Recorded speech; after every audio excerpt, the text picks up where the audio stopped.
You know, forever when we talk about boats and power, there's only one thing that we talk about, the old standard, horsepower.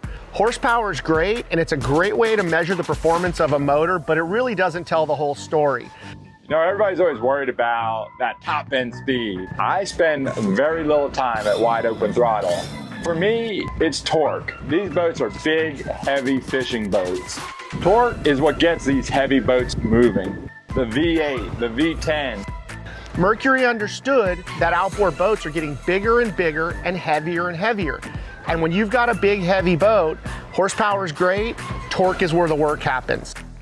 That torque gives you the ability to get out of the hole, lift that boat up on plane, and have that boat stay on plane efficiently.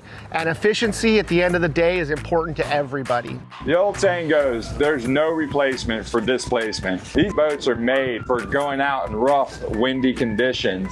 And without that torque, you're not staying on top of those big waves. You're falling in between them.